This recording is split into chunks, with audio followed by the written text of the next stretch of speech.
Louvado seja nosso Senhor Jesus Cristo, para sempre seja louvado.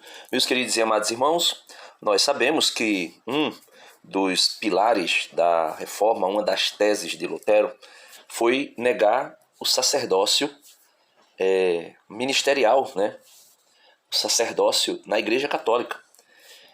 Porque existe o sacerdócio, aqueles que são sacerdotes ministeriais, que foram ordenados pelos apóstolos, os sucessores dos apóstolos também, e até hoje existem sacerdotes ministeriais que exercem as vezes de Cristo na igreja, administrando os sacramentos.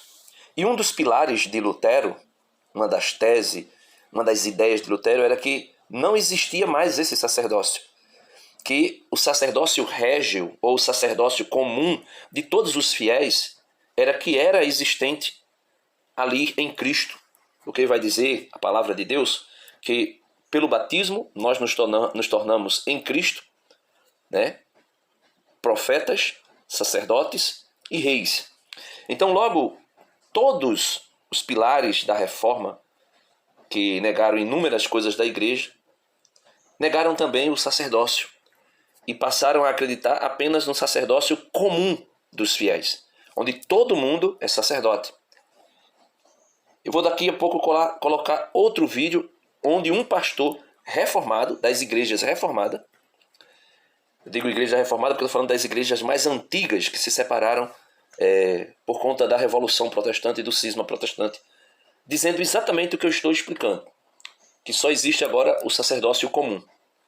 Só que o pastor Silas Malafaia, com todo respeito à pessoa dele, que eu não sei quem ele é pessoalmente, mas em questões teológicas, ele está aqui manipulando os textos bíblicos e manipulando a ideia de sacerdócio, simplesmente para que as pessoas deixem o dízimo na igreja dele e não faça uma administração do dízimo, sei lá, dando metade do dízimo, ou o dízimo todo, ou parte do dízimo a instituições, a pessoas necessitadas, porque o dízimo, segundo Malaquias, era para a casa do tesouro, para o templo, e os sacerdotes levitas administravam, distribuindo segundo a necessidade de quem? Dos órfãos, das viúvas, do próprio sacerdote e do estrangeiro.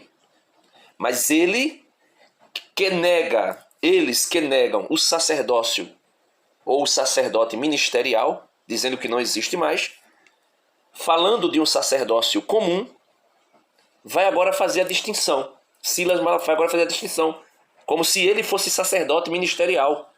E o leigo que iria pagar o dízimo não tinha poder, porque era sacerdócio régio, não tinha o poder de administrar o seu dízimo. Veja isso aí. Isso é interessante. Para conveniência, a Bíblia é manipulada. Nenhum dos senhores tem autoridade de administrar o seu dízimo. Quem administra dízimo é sacerdote. Não, os meus 10%, 3% eu vou mandar para o evangelista Frustreco da Silva. 4% eu vou mandar para uma casa de recuperação de drogados. E os outros 3% eu vou enviar para uma obra missionária na África. Você não tem autoridade para administrar dízimo, não. Tá vendo aí, irmão? Quando é conveniente a ele é sacerdote, entre aspas, ele é? Não, né? Porque ele não é. Estou dizendo, mas quando é conveniente a ele se coloca como sacerdote entre Deus e o povo, para administrar o dízimo. Mas quando é para atacar a Igreja Católica, eles vão dizer que não existe sacerdote, que o sacerdócio levítico foi abolido. E quando foi abolido o sacerdote levítico lá em Jesus, né? E na antiga aliança, não tem mais sacerdote. Só que agora, para receber o dízimo e administrar o dízimo, ele é sacerdote, diferenciado do sacerdócio régio, da pessoa, né, do ofertante, do povo comum da igreja. Isso é interessante, veja aí. Olha que coisa interessante. Vamos voltar para Malaquias. Quando Deus está perguntando, vocês estão me roubando e estão me perguntando o que estão me roubando? Nos dízimos e ofertas. Agora, quando você chega no capítulo 10, não fala de oferta, só fala do dízimo. Trazei os dízimos à casa do tesouro. A oferta não é citada. Por quê? Porque a oferta é você que tem autoridade de administrar. Dízimo não. Mais uma prova. Em 2 Coríntios capítulo 8, a igreja da Macedônia enviou ofertas para os crentes que estavam passando fome na Judéia. Não enviaram o dízimo não, enviaram oferta, porque a oferta é uma decisão minha, eu posso mandar porque eu quiser. Agora o dízimo não. O dízimo é na casa do... O dízimo não, o dízimo é na casa, né? O dízimo é na igreja, né, pastor? Para isso aí, pastor. Sabe o que eu quero citar? Efésios capítulo 5, versículo 5. Os avarentos, que é a verdadeira idolatria, ficarão de fora do reino dos céus. Colossenses capítulo 3, versículo 5, vai dizer que a cupidez ou avareza, que é a verdadeira idolatria, impedirá que alguém entre no reino dos céus. São Paulo vai dizer que o amor exagerado ao dinheiro é a raiz de todo mal. Jesus diz em São Mateus capítulo 6, versículo 24, que ninguém pode servir a Deus e ao dinheiro, porque vai amar um e odiar o outro, vai se apegar a um e se apartar do outro. Por isso, Jesus diz, não servir a Deus e ao dinheiro. Escolher a quem quer servir, que o seu sim seja sim, que o seu não seja não. Né? E aí ele vem dizer, olha, você não tem autoridade para administrar dízimo. Você não tem autoridade, né, para administrar dízimo. Primeiro que dízimo no Novo Testamento não é mais 10%. É voluntário. Isso ficou claro. Não tem um texto no Novo Testamento que diga que o dízimo é 10%. A não ser que apelem para a etimologia da palavra. Certo? Porque tem crente e tem uma. Porque eu sei que eu já conversei. Crentes milionários que acham, porque administram os seus negócios, têm autoridade de administrar o dízimo, que é muito dinheiro para esse pastor administrar. Então, se ele acha que é muito dinheiro para aquele pastor administrar, se muda e vai para uma outra igreja onde tem um pastor competente para administrar o dízimo dele. Eu já disse isso para um, que veio com essa lorota nos meus ouvidos. Só que, meu filho, eu tô na canela. Aí o cara acordar, eu falei, negativo, amigão. O cara não tá falando da competência do pastor? Tá falando que o dízimo é entregue na casa do tesouro. Ele está dizendo aí, né, que não depende da capacidade do pastor de administrar. É dado na casa do tesouro. Minha gente, nós sabemos o que isso tudo quer dizer, né? Agora eu vou mostrar aqui outro vídeo de outro pastor para você ver como eles se contradizem e como eles usam a Bíblia, manipulam a Bíblia de acordo com as suas conveniências. Vou mostrar aqui, só um minuto. Eu acho que todo mundo conhece, né, esse pastor aqui. É o tal do Augusto Nicodemos. Veja aí o que é que ele vai falar agora sobre sacerdócio. Veja se ele não refuta a fala de Silas Malafaia, né? Silas Malafaia, que vai dizer que Silas vai dizer que ele é sacerdote, ou que o pastor é sacerdote, para administrar o dízimo. Mas para dizer que a Igreja Católica não tem mais sacerdote, porque foi abolido, eles vão dizer, né?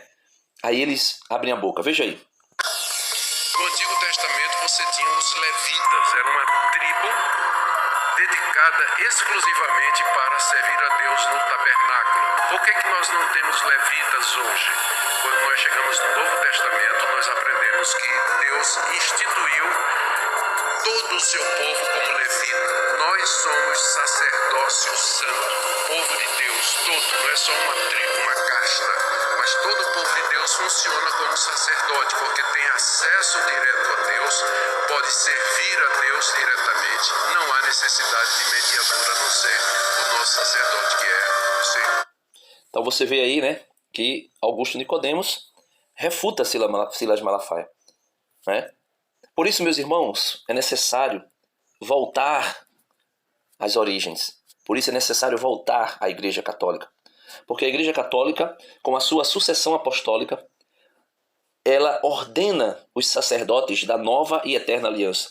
Jesus, na última ceia, quando tomou o pão, deu graças, partiu, deu aos discípulos. Quando tomou o vinho e fez a mesma coisa, Jesus disse, fazei isso em memória de mim. Ali Jesus está instituindo o novo sacerdócio. O sacerdócio não mais levítico, mas segundo a ordem de Melquisedeque. Jesus é o único e eterno sacerdote. O sacerdote católico é ministro de Cristo, é sacerdote ministerial. E é diferente do sacerdócio régio, que Lutero colocou na reforma para deixar de lado o sacerdócio ministerial. Para dizer que a igreja não precisava mais de padres, de bispos, né? De papa. Todo mundo era sacerdote. Então você vê, esse é o mundo protestante. O mundo da contradição. O mundo da manipulação da palavra de Deus, segundo as conveniências de cada um. Se for para atacar o sacerdócio católico, eles vão usar a Bíblia como Nicodemos, para dizer que não existe mais sacerdote. Que todo mundo é sacerdote. Né? Falando do sacerdócio régio, do sacerdócio comum. Mas quando é conveniente para administrar o dízimo, principalmente de milionário, como Silas Malafaia estava dizendo, existe sacerdote. Ele é o pastor, é o sacerdote. Então esse é o mundo protestante. O mundo da conveniência, da manipulação e da, vamos dizer assim, retórica. Né? Retórica. E uma retórica, por incrível que pareça, muito má e muito fraca.